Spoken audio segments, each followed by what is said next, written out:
Welcome back to another episode of the Real Table Podcast. And we're talking episode 3 of The Penguin. This episode is good.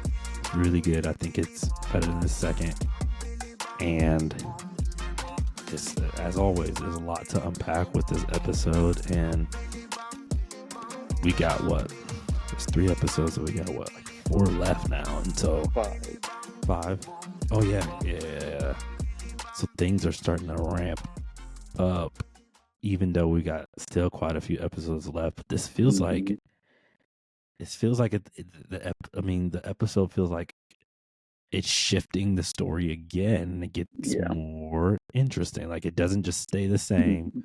We once again are left with what's next. So I'm with Josiah, and I'm with Corn again. Boys, whoever wants to go first, talk about episode 3. Your thoughts, your overall thoughts. I would like to go first. I mean, I only got like so much time, but Right. I thought it was great. I mean, that opening, I was a little, I mean, I watched it late I didn't finish it last night. I was tired and I had to go to bed, but um, that opening scene, where it's just Victor and his family and all that. And then when the explosions start happening, we've seen scenes like this before. Like, I'm thinking A Quiet Place, I'm thinking I Am Legend. Yeah. But this, it felt different, man. I don't know why. It was just different, and just, they're supposed to be watching the fireworks. It's happening like the same week the Batman like is happening, and then it just starts going off, and then he looks over that roof and then sees, that water coming, and man, that really, like you said last time, Cornelius, about you thought that this was going to be a Victor centric episode, and it absolutely was. And then even thinking about it, it's like with rewatching it because I started it over, and like the last thing that he said to his parents, it's just like, man, why can't you just let me, you know? And I'm like, that's gotta hurt, And yeah, it was great, man. I've been waiting for a Vic episode, man. This is my guy, bro. Like, I don't know why I resonate with this character so much. Yeah. I don't know, maybe just because I've also been like a young black male in America trying to figure out my way. And I see like a lot of you get to see it. I mean, you know he's Hispanic, but you get to see that he has like Dominican roots. You talk about his dad being a chef and whatnot. Yeah. And so like you could tell he's had those conversations, which I'm sure both of us have had with, our parental units and whatnot, or just amongst ourselves, just growing up. So it's just like, I resonate with this character. So like, I don't know, just from the first episode, like I kind of saw a little bit of myself in him, and I was just like, all right, young cat trying to figure out his own way. And then this episode, I mean, when it starts off, I felt something too. And I think the reason I felt something different was because when the episode first starts off, you can't tell if it's a flashback or not. No, you don't no. know. You can't really tell until you see his parents. Yeah. And then you're like, oh, this has to be a flashback because he lost his parents. Right. But for the first couple of minutes, he pull up on his girl. You're like, oh, Vic got a girl? Like, where's she been at this whole time? Pulling up on some little, like, this little suave, Rico Suave. Like, hey, we hanging out on the balcony if you want to come kick it later. Like, oh, baby, I got to drop this off at the house. I'll be right there. You know what I mean? Like, you can tell, like, he was finding his way. And just kind of like how you said, when they do see the explosions, and then when the waves kind of take over his family's household, and then how that kind of moves into the next scene, and you kind of just see him staring out the window, you're like, oh, so this is where he's coming back from. Like this dang near happened maybe like a few weeks ago. Like he's just now out of losing his family from maybe like 2-3 weeks ago. So it's like, it brings it all full circle. Like I love the way this episode has started. And I mean, bro, this like 3 for 3 on starts for episodes. Last episode, they started with a little flashback scene. The episode before that, they kind of recouped what happened in Batman. So like, in the first 3 episodes, you see they're already flashing back, or they're starting with the past, and then they're like juxtaposing to like the present day. And the past has only really been like 3-4 weeks, so it's just like super powerful how like again, bro, like the pacing in this show, like they're pacing it very, very strategically, like, and I love every moment of it. Yep, y'all all nailed it. It's been fantastic to just watch how each episode, it just flows beautifully. And I love the start. The start was really cool because it's one of those things where you think about the connections and how it's connected to this project, and then you go back and you realize, like, oh, you see the explosion, you're like, oh, you see the explosions from a different point of view, and you're seeing how it impacted like the city. Like I was getting emotional, I'm not even gonna lie. Like it was like, oh shoot. And then he was calling his parents, and he, you don't hear what he's saying, but you know what he's saying, and it's I think not what audible. did it for me in that scene inside, when the water hits, like in the exact same moment you're talking about, you see that bridge and you see those cars on the bridges. And I said, oh, this is real, man. It's so like what emotional. you said, you see it hit, Mom. You see somebody at the window stand up, and it's just going. I didn't mean to cut you off, but that bridge, no, you the good. cars is, they're going in, man. And it hits different than it did in the movie. Yeah, I think because of the perspective, because you're not looking at it as Batman. Obviously, it's like, oh shoot, Gotham is exploding, Loki. But when you're looking at it from this perspective, it's just like, oh shoot, like that, and bro, it is what happened. And bro, they have a view of the entire city, dog. Like, yes, the first explosion is like far, like it's mad far. They're like they're looking at fireworks. They're looking at fireworks, and then behind them they hear something, so they turn around. They're like, oh, is it? Oh, that's not fireworks, bro. Right? Like, what the heck is that? Boom again. So now it's like you get like this 360 view of the whole city, and then it's like right in their backyard. And just like you said, you see the bridge collapse, and you're like, and the water comes rushing in, and as the water comes rushing in, whoever edited this scene, man, this show's gonna win mad awards. But how they kind of edit it to kind of like muffle the water from the phone, and then you don't really hear, you just like, bro, that them little 10 seconds. Just to start off an episode, I was like, nah, because I love the touch they of going the crazy rocks. with this, bro. The rocks start vibrating, you hear the rocks, and that goes along with the water, like what you're saying. You hear the rumbling, and and I'm like, man, the way that they did that, and then how that shows up later in the episode when he drops, like the music has like, it has PTSD. It's like, here's the bass, it thinks of the bombs, and then he drops and the sound of them all hitting the ground, and it sounds like I was like, man, the way that I personally would not have been able to come up with something like that. And I know that. And so getting to see somebody else's creative genius is just, man, it's awesome. This team is crazy. Bro, they forced to be reckoned with, bro. Like, obviously Matt Reeves got his hands in this, but like everybody else that's putting in the hard work to make it come to life, dude, it really hit different. It hit so different, and it makes me go, like, this is the type of stuff that gets me excited. I know this is separate from like the new DC world that they're creating, but it gets me excited because James Gunn could have said no, right? Because I'm pretty sure this wasn't filming when he took over. He could have said no. They could have been like, we're gonna keep you doing a couple movies, and then we're gonna have you out. But to welcome this project in and let Matt Reeves do what he does, and to have that creative freedom in a world that has nothing to do with what James Gunn is building, I can't wait. I can't wait. And not to like draw parallels, but this feels kind of like what the Star Wars universe did with Mandalorian. You know what I'm saying? Like when Mando first came out, it was a character that we all knew. Like if you're a Star Wars nerd, you know about who the Mandalorians are. So it's a character that we're all familiar with, but we don't have like a lot of background information. Like we know who you are, but you're not like integral to the story. And I think they kind of took that kind of like viewpoint and just put it on Penguin, who is kind of like a main Batman villain. So like we know Penguin as Penguin, but we've never been given this like viewpoint on him. So the fact that we're getting that in this light, it's super cool because now it shows a different viewpoint, kind of like how we're talking about. We saw the flood happen in the Batman, but we kind of saw it from ground level, and now we're looking at it from a different perspective. You know what I mean? So it's just so cool how like we can see the same story in 2, 3, 4, 5, 6 different ways, and that's what this show is doing. And man, I don't know. This is another 10 out of 10 episode. We can get into it though.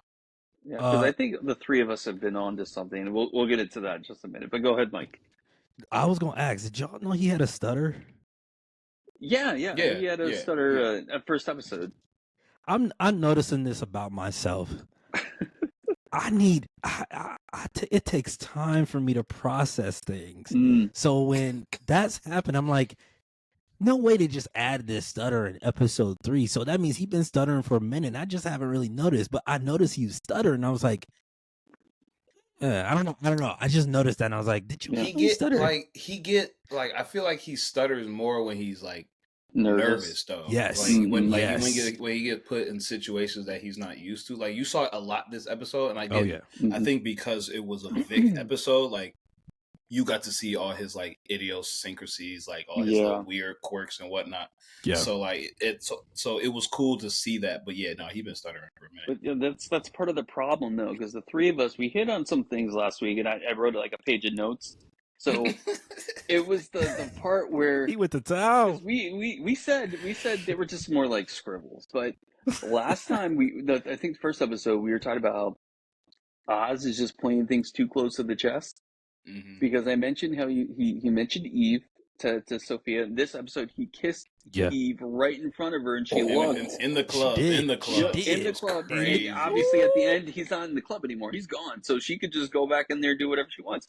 But number 2, we talked about his mom, and I don't know if you guys picked up on it. But when Sophia asked him, she said, "Hey, how do you know Oz?" He's like, "Oh, I worked on one of his cars," and then he switched back to real quick to his car. Because Vic knows that he has 2 cars, because one of them he uses to go see his mom. So I'm like, dude, things are slipping, man. Like, you know, things are starting to slip. And then obviously at the end of the episode, and we see the last big point that I have is that people are really starting to peep Oz a little bit. You know, you had Johnny was saying, "Hey, Sophia, I thought you were too smart to trust this guy." First episode, you know, Alberto saying, "Hey, do you want me to be this low-level criminal so you can take what I have?" You have Salvatore saying, "Hey, what are you really after, Oz?" And then in this episode, Sophia's starting to notice. She was like, "Hey, I can't tell who wants this more, me or you." You know, so she could sense that he has some sort of ambition. And even when they were going to meet with the triad guy, he said, "Hey, I always knew it was going to be a moment before you made a move, Oz." And now he's like, so some people, I don't know if they don't think he's confident enough, or they don't think he's that stupid to try to do something. But people are starting to notice, hey, you got some gears turning inside, and you know, I'm starting to keep my eye on you. You know, so I think from here it's going to be like, all gas.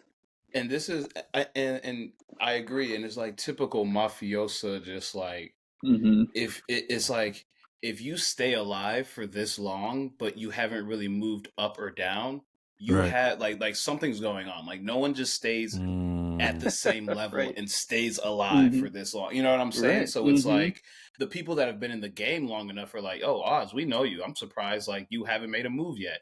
And some people are like, "Yeah, Oz, you're going to stay not in this position you think you're going to be of power because we want to keep you there." So it's like, exactly.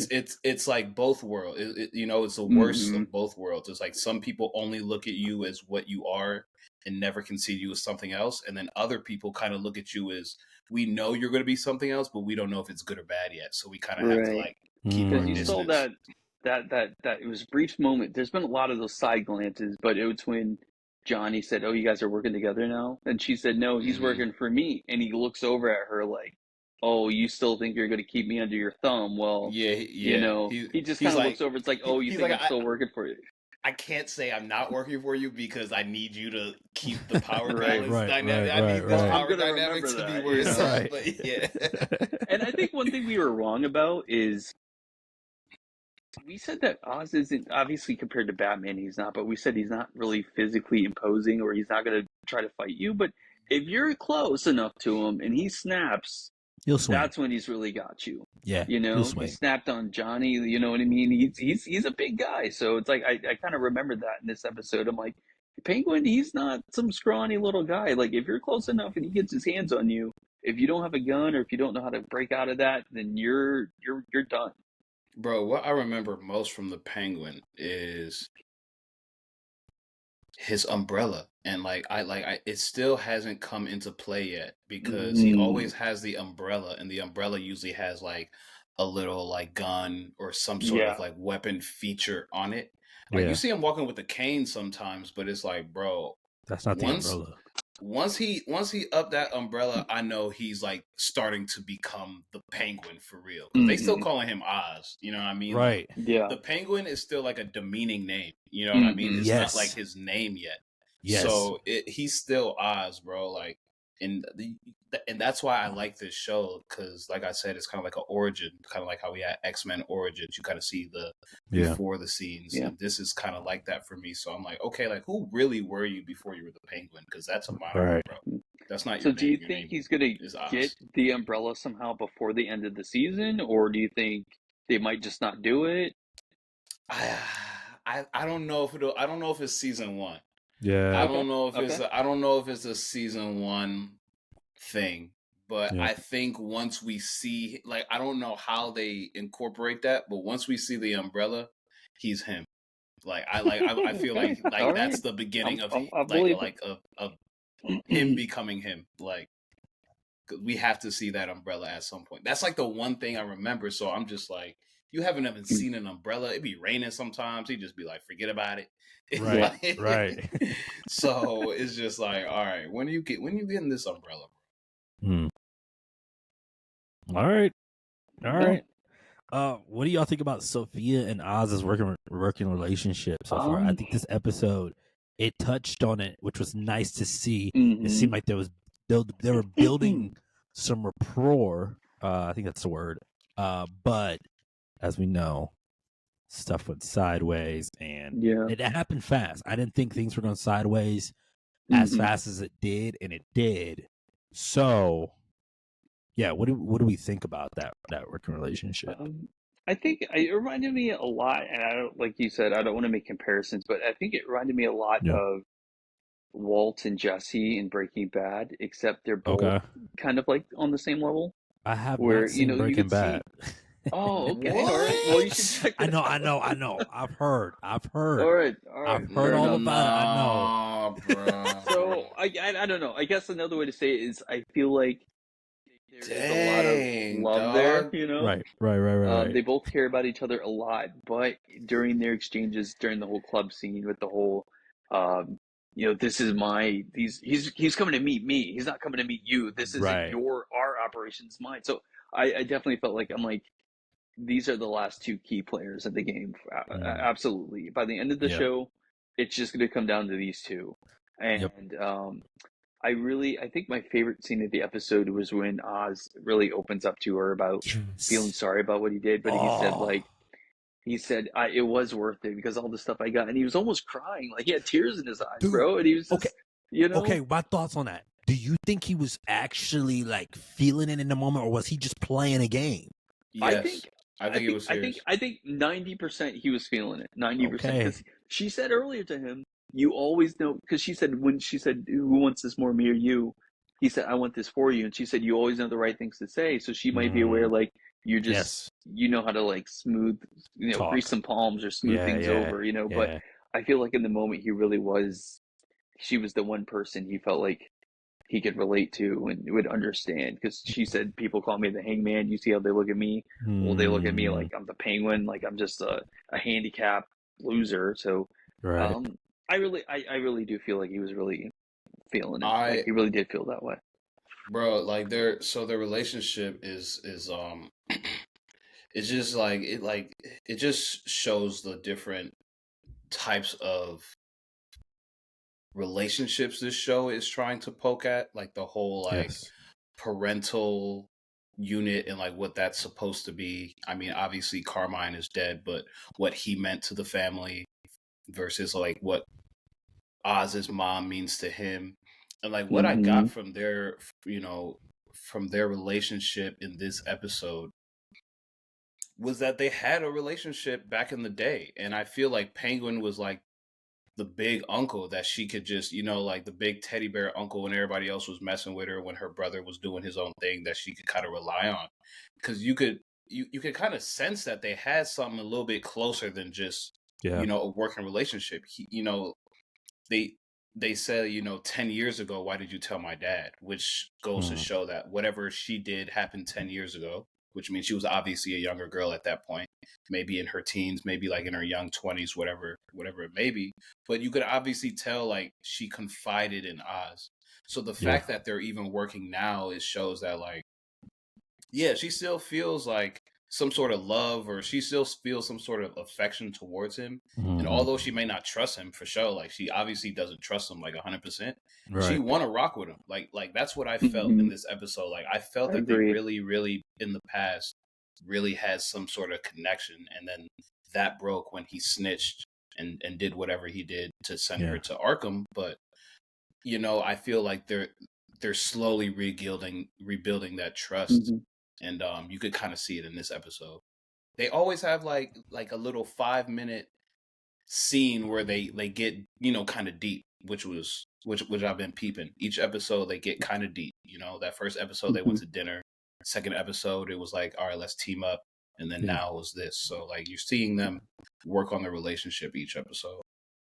I feel like that might have made it hurt more for Sophia, because he admits to her, he said, I didn't know what he was going to do. I knew he was going to do something. I just didn't know what. So it's like, he could have like killed her for all he knew, So it's like, I thought I was doing what was best for you. Right. I knew he was going to do something. I just didn't know what. And it, enter blank, So, and then you hear in the past episodes what her time at Arkham was really like. So she's like, you put me there essentially, Yeah. And that's what I'm saying. Like the trust, like, there's still some beef, like, what I'm saying? Like, let me not try to downplay that. There's still real beef there. That's why, like, she can't 100% trust them. But, like, from what I felt this episode, I'm like, oh, okay, they were, like, super duper cool back in the day. Like, whatever it was, like, they were, like, homies. And, like, he broke that, and she really feels betrayed. Yeah. And we could argue now, like, even though that connection was being built, stuff went back into the shitter. Excuse my language. It went back into the shitter as this episode ended. I said, "Oh, there it is. There's that Oz." Vic pulls up in the car. He's like, "What about Sophia?" He said, "Forget about her." Yeah, they got to I thought when that SUV pulled up for a split second, I thought it was Vic coming back, like, "Hey, Oz, I'm back. Forget that girl." Yeah. And then they climb out, and I said, "Whoa, what's happening right now?" So. It's getting messier. I thought Vic was going to die, though. I honestly thought he was going to die for Oz or something.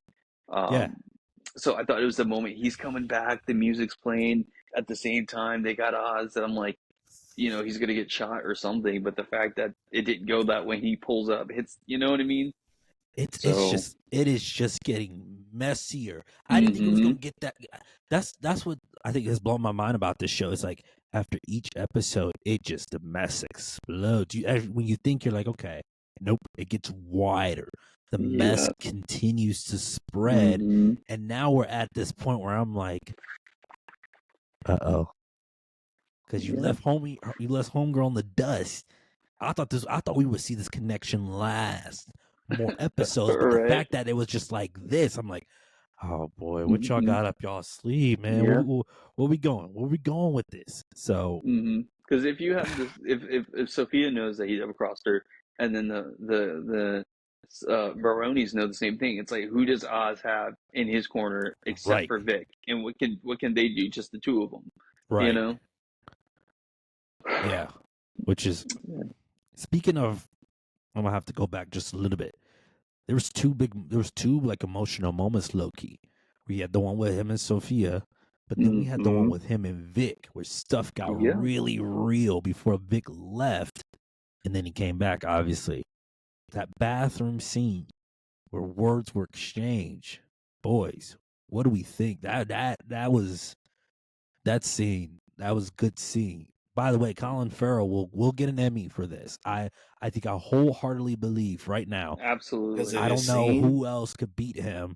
I don't know what shows are coming off in the next year, but he's going to get an Emmy for this role. But yeah, go for it. Because it's not like Vincent D'Onofrio, who's a big guy, and they just put some bigger clothes on and make him look bigger. It's like Colin Farrell's in those prosthetics, man, doing that accent. He absolutely gets an Emmy for sure. Yeah, bro. So that was a real corny way for them to like bring up that whole dilemma Vic was having. Oh, your phone's vibrating? Let me see your phone. It's like, no, bro, get off my phone. What are you talking about? Like, what? And what's what that world there? am I letting you grab my phone? Like, it was just so unrealistic. What's that there? Really? Yeah. I feel like I can kind of believe it because the last episode, Vic kept checking his phone, and he already screwed up once with the jewels, so he's like, "Yo, dude, what's got you so distracted?" You're right. You're right. You're right. I guess. I don't know. He said, "Just give it to me." I was like, "All right, just chill out." I can have my phone. It was a little over the top. But I would give you that. But I mean, at the end of the day, he was right, bro. Like, and it was again, Vic. From what it seems, he's right around like 18. I would say maybe he would be like senior in high school, like maybe like freshman in college age, 18, 19. So he's really a young kid, bro. Like, even when he was trying to talk to himself, trying to figure out how he would phrase it, like, hey, Oz, like,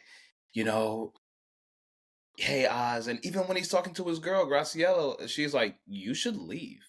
And he's just like, no, right? Like, he treats me well and like I know stuff, so like he needs me, and it's just like you can see the immaturity and you can see him trying to work it out in his head. And it's just like, nah, bro, like you're just a mature cat trying to figure out your way in the world with no parents, which is super tough because you just lost them, man. Like it's super crazy, but you can see just the dilemmas of the internal battles he's having because he's just like, yeah, this dude is kind of like my parental figure now, but I know he's telling me to do bad things, but like he almost killed me, but now he sees the value in me, so I kind of feel indebted to him, but at the same time I'm scared of him. And it's like you can see all the things he's dealing with. So it's it from Oz as an adult saying this to this kid, he's a little bit manipulative. He's just like, yeah, bro, I gave you all these good things, downplaying the fact that I could have killed you. But I showed you the good life and you stayed here because you want the good life. Right. And now that you have a little bit of adversity, you're shying away from it. But at the end of the day, adults have to put on their big boy pants and make big boy decisions. So you do what you want to do, bro, but ain't nobody keeping you here. And that's it is what it is, which is real talk, but it was like hard for him to hear in the moment because even as a 29-year-old, I sometimes have to sit down and make decisions whether it's like, dang, do I go to the Guardians game tonight, even though I know I have an obligation tomorrow morning? You know what I'm saying? Like, just simple things like that. And he's not even used to making big boy decisions, let alone life or death, which a lot of these decisions are. So it's crazy, Because I agree with that, because it's like on one hand, Oz, does have a point. Like, hey, you worked hard. What it all goes back to the first scene with his parents. He said, "Hey, Dad, we need more money. Like, you could be making more." And then maybe he kind of looks like Oz because he resents his dad. He said, "Are you hanging out with? I know that guy pushes drugs. You hanging around? Dad, chill." But then Oz is chill. Oz doesn't, do that to him. But then at the same time, what you're saying about danger, where he's like, Sophia, she's the hangman. He's like, don't believe everything you read in the papers. I was like, is you going to tell him that she's not the hangman? Like, come on, everybody knows that she is. And so it's kind of like you said, that manipulation where he's like trying to look out for him, trying to give him some hard life advice from the streets because he knows he can relate. But at the same time, it's like, dude, you are kind of really putting him in these dangerous situations. Yeah. I got to get going here, guys. But one last thing I wanted to say was, go for it. It was funny to me that she was like, I want to go to California. I was like, oh, wait, California exists in this world. I thought it was just Gotham City and nothing else, So that was just funny to me. But it's been a great episode, and I'm looking forward to finishing this with you guys. So, all right, bro. I'll, congrats on the wedding again, and I'll see you guys both in 2 weeks. Thanks, bro. All right, see you guys. See you soon. I see you, man. Yeah, I agree with that. What do you think about, like, I loved how Vic has like a dilemma in this episode. He has a dilemma on if he should go or he should stay. What are your thoughts on that? I mean, we all knew it's a TV show. He gonna stay. Yep. Yeah. But Yeah. I mean, Right. I think it's cool that he actually went all the way over there. You know what I mean? Like Yeah. you could tell in his soul he knew he should have gone with her. Like in his soul, he was just like, I could really go and be with my dream girl and just start fresh and live a normal life. But you know that's what they say about the trap. That's why they call it the trap. Because it's a trap, bro. Like it's a trap. You know what I mean? For sure. Like, For and sure. it's he got that he got that real life talking to, that stern, in your face, it is what Dude. it is, little, lecture from Oz. So that was on his mind. He went and did his little drive to think on it. And he's looking at his girl and he's just like, nah, I do want that life. You know what I mean? At the end of the day, he's just like, nah, I do want that life. And again, like I said, like, bro, he's young. So everything has happened in like a span of a couple weeks and he's had to grow up super fast. Yep. Let alone, we didn't even know he had a girl. His girl was like, yo, where you been at? You know what I mean? Since the flood, we know it's been at least a couple weeks. So in 2 weeks since the flood, your girl has decided she wants to move cross country and you have decided that you want to, work with Oz. So like just in 14 days, things have gone from let's go watch fireworks to we have to make real decisions. And so it was just tough, man. Like it just showed how tough it was that he actually went all the way over there. You know what I mean? You could tell like he really wanted to go, but it's a trap. Right. It's a trap. And then you think about like how he grew up and now he wanted more, how he believes his family should want more. And I definitely think like that played into the decision because, obviously with the girl, he's going to be poor probably, starting off with less money, way less money, or probably none. And he's got to figure his way with stuff, where with Oz, dude, before he even called girl, was like, here, just ask for it and I'll give it to you. Here, you want some money? I'll give you $1,000, pay a week. He's like, ask and I'll give it to you. And so it's like with that, it's like it makes it so much easier for him to be like, I stay here. I can build more for myself if I'm with Oz. Yeah. And I could relate with it, man, because as a first generation, my parents aren't from this country. So that first scene when he's just like, Dad, like, you really should ask him to like compensate you more for finding these special, materials. Like, he's giving you the regular price, but these and bro, like as someone who sees and just like understands the true value of hard work, because I've literally seen my parents drop everything from the country they were born in where they had a decent life, come to America to try to get, their children and possibly themselves a better life, and literally see them grind, bro, from the very bottom, bro, just very humbly grind and grind and grind and grind to make it to where they are now, to where they like comfortable, bro. And like and I look at them certain times and I'm like, man, like, why don't y'all like, celebrate a little bit more, kick it a little bit more? And they still like are working, bro. You know what I'm saying? Like, my dad retired and was bored, so he just went back to work recently because like in his mind, he's still able-bodied and he's still healthy and he still has that mind that wants to be able to accomplish things. You know what I'm saying? So like they value hard work more than anything. So when his pops was just like, bro, you know where we came from? The fact that we even got this? I'm chilling, bro. I don't need that much more. And like, so I felt that. I felt both sides. I was like, I understand that because my parents have said the exact same thing. Like, bro, you know where we came from? I know we got this little house in Cleveland Heights. We could have a little bit more, but I'm cool, bro. We doing we in the heights, baby. in We the all heights. right. You know what I'm saying? Travis Yes, Kelsey sir. down the street. Yes, you know sir. what I'm saying? Yes, sir. So yeah, so it was like I really understood that, but me being a kid, being that first generation, I'm just like, man, yeah. You should ask them for a little bit more. Like, you guys deserve that. I see the hard work, and I understand that. Like, I want you guys to get the world, and so I could see that juxtaposition that Vic was having, and so and that's what I'm saying. Maybe that's why I relate to him even before I knew like the whole thing. But I could just tell he's just like a young boy trying to figure it out, and we've all been in those positions where it's just like I could go left or I could go right, like. And I know going right is probably the better decision, but going left, honestly, just seems like it's for me. Whether or not it's good, bad, or ugly, it just seems like it's for me. So I just feel like this is what I got to do. And so I liked it, man. This was a dope episode, man. Like it really shows you a lot about who Vic is, because he's been kind of like this auxiliary character, even though we know he's Oz's right hand man, but. It's been cool to kind of just in these first 3 episodes see everyone's trajectory, man. We got a lot on all the main characters. I feel like this episode.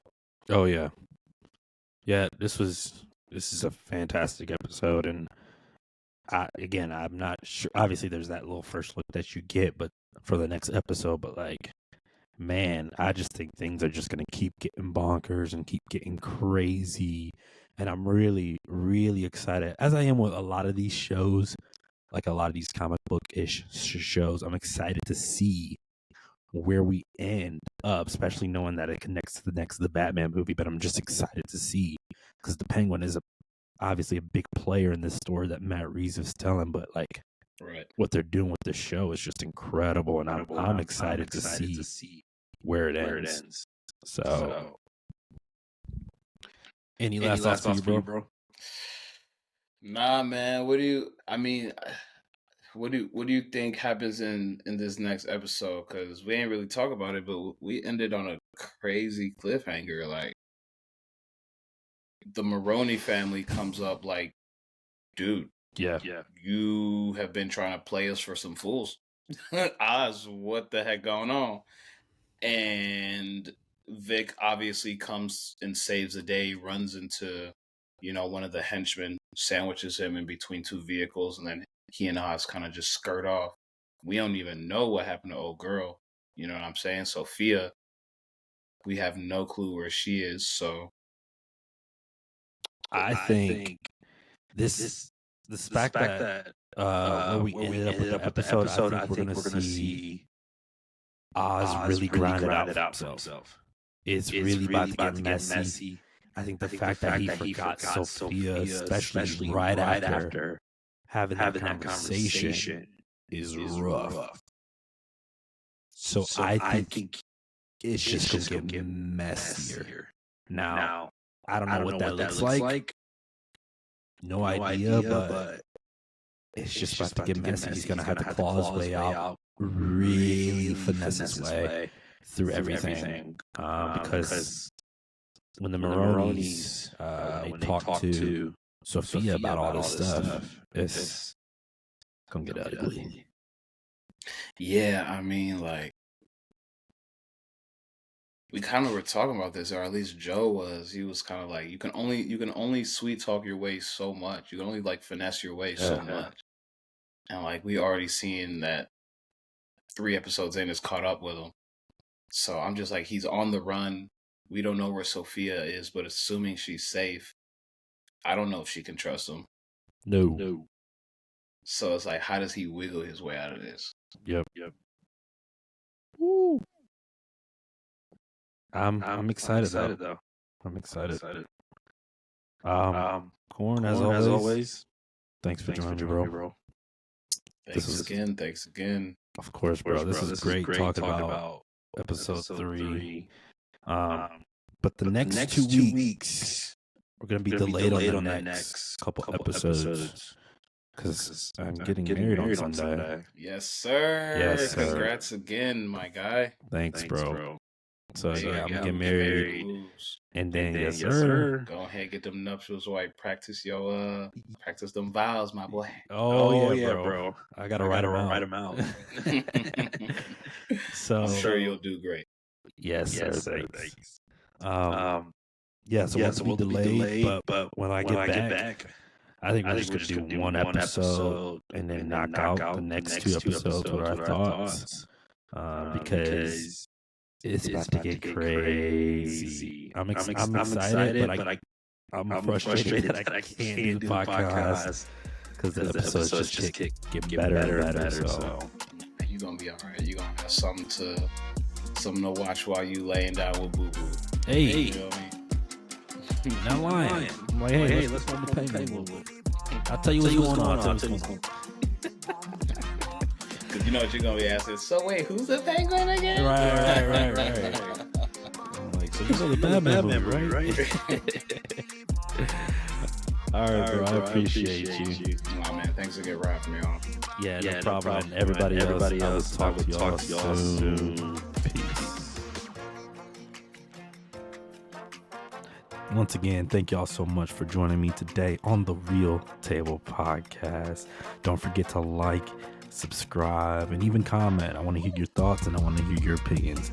And don't forget to follow me on Instagram at The Real Table Pod and on Twitter at The Real Table. And don't forget to also check me out on therealtable.com for news, articles, and reviews. I will see y'all soon. Peace.